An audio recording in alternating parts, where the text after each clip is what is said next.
What's happening, people? I want to talk to you a little bit about today about a thing that happens to a lot of folks when they start trying to change their exercise and nutrition behaviors, where they kind of feel pissed off about themselves that they weren't able to stick to their plan, right? So it's like, hey, here I am, I'm going to change and do X, Y, and Z. Oh, bugger, I didn't do it, and now I feel bad about that, right? And I think, you know, there's a fine line to be walked here between like giving yourself a free pass in this, but also realizing that you're not really the master of your own house, right? So a lot of the time, like I think people have this notion that they should be able to just command themselves to do things, like there's some sort of robot that they're driving the wheel of and whatnot, and that's just not how humans work, right? Our brains are weird, weird places. Some of us more than others, I suppose, and it's more like a committee, right? There's a whole bunch of like little competing sub personalities and drive, and like hunger is competing with thirst, which is competing with every other motivational state you could possibly think of, right? And it's like, the part of you today that decides, hey, I'm going to eat better, is actually at a physical level not even the same part of you that opens the freezer and takes out the spoon and starts eating the tub of ice cream and is like halfway through the pint of Ben and Jerry's before you realize what happens, right? There's basically you're only in charge when the chips aren't down, right? So there's parts of your brain that are responsible for keeping you alive that have way, way more control over what the hell you do than the thinky parts of your brain, right? We could call it the neocortex, the bits of us that we use for planning and thought and language and all that kind of stuff that we think of as ourselves, right? So we think and sit here and listen to our own little internal monologues and dialogues or whatever the hell. We're doing all that with our neocortexes, which are kind of the parts of us that we think of as us. But there's lots more brain going on in there, right? So there's all this shit that we don't have access to. Now, some of it we can kind of slightly control, right? So if you think about breathing or something like that, you can sit here and you can hold your breath and not take a breath for a while. And if you stop thinking about that, your body will start breathing all by itself, right? You don't have to consciously think, breathe in, breathe out, breathe in, breathe out, because that would be kind of boring, right? You wouldn't get a lot of other stuff done in the day. So you can, divert things somewhere else and keep doing that. And but you can also exert control over your breathing. You can decide, okay, I'm not going to breathe. And that'll be fine as long as the need for oxygen doesn't get too great, right? So what you'll find is you can't just keep choosing not to breathe until you fall over and pass out on the floor and die, right? Because your body will say, no. That's a fucking stupid idea. Come here. I'm going to take the driving wheel and we're going to take a breath, motherfucker. And, I'll give this back once you've come back to your senses, kind of territory, right? So it kind of works the same way with hunger, right? So we can sit around and we can say, okay, I'm not going to eat the ice cream. And that's fair enough. But, that's fine as long as you're not too hungry. And if you do what most people do when you decide, okay, I'm going to get in better shape, and you go out and you run every day, and you eat nothing but salad and dry chicken breast for all your meals, and never do any of the stuff you enjoy. For most people, when they try to get in shape, but the problem is rather than doing too little, they're doing far too much, right? They're trying to be in so much of a calorie deficit, either with so much physical activity or with so little food intake, or more typically both, right? That the amount of calorie deficit that they're in is not meetable by their body fat stores, right? So if you have 20 kilos of body fat, each kilo of that can release approximately 50 calories of energy per day.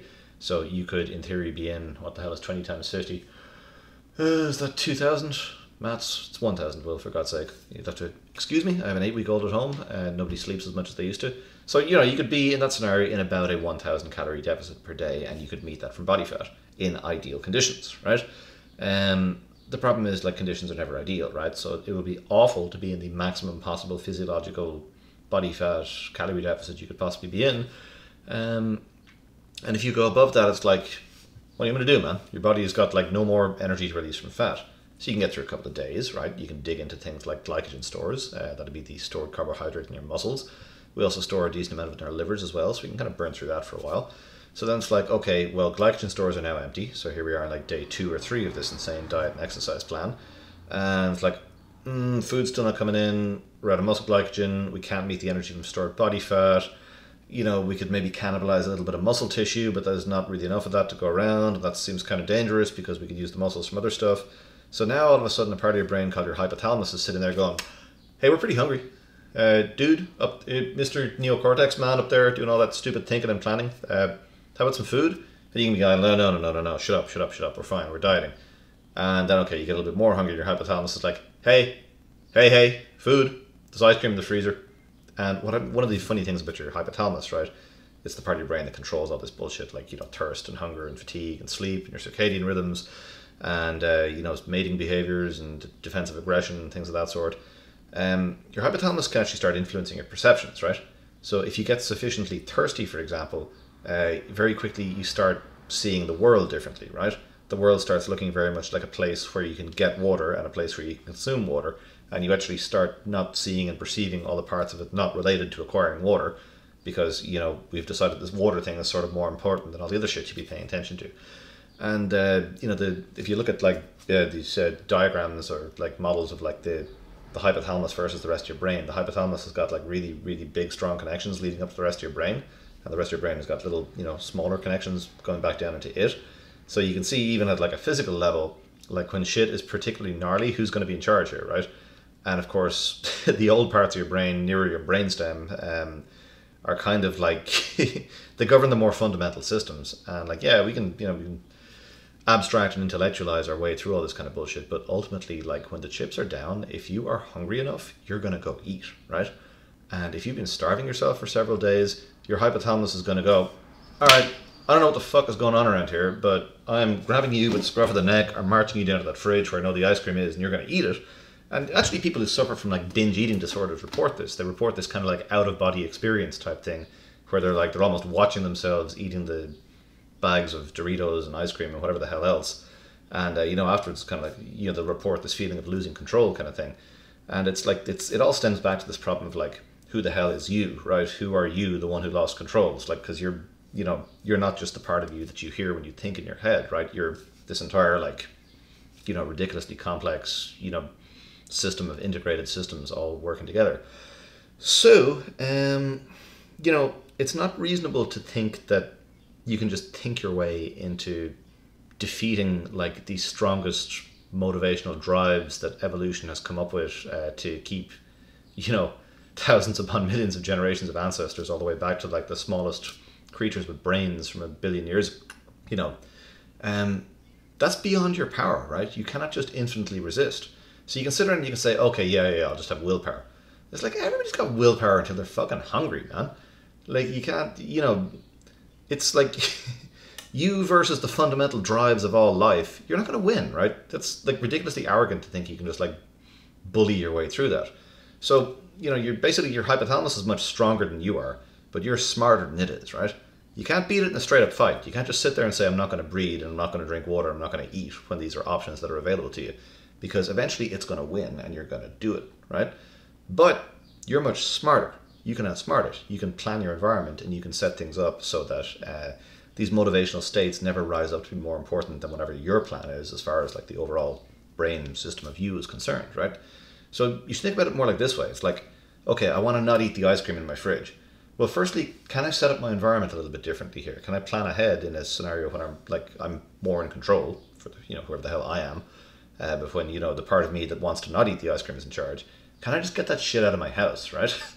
And then, we never want to just come along and take something away without replacing something.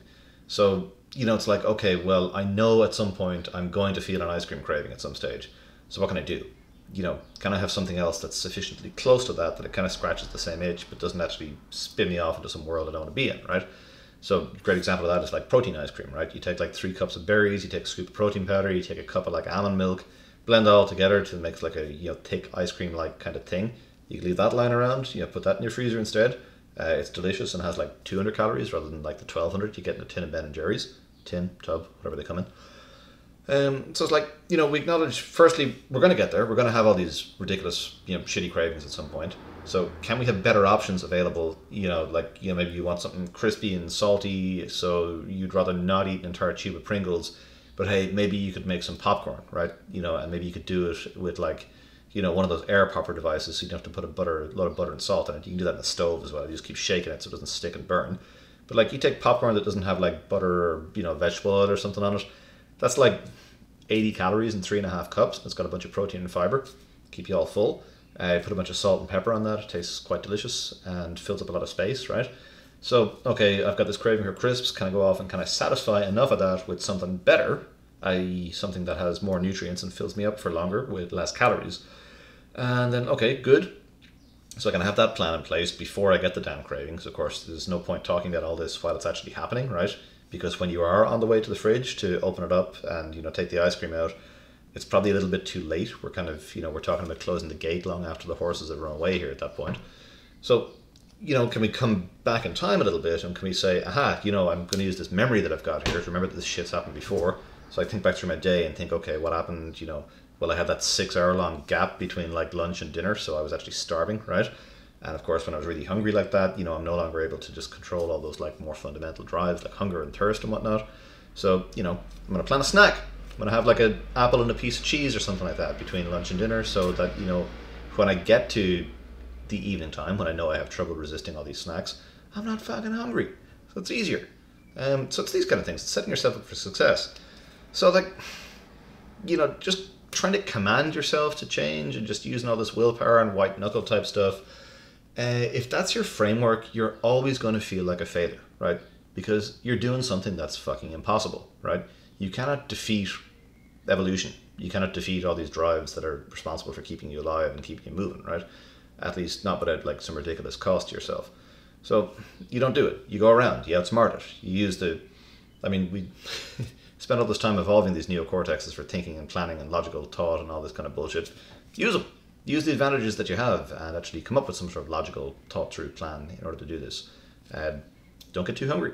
Have some better snacking options on hand for if you do feel that fucking hole in your soul. That can only be filled by food kind of thing.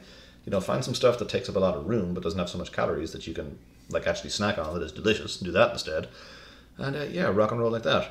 So yeah, don't be surprised if you can't defeat your own genes and DNA, man. That's not a good fight. You're not going to win it. Play a better game instead.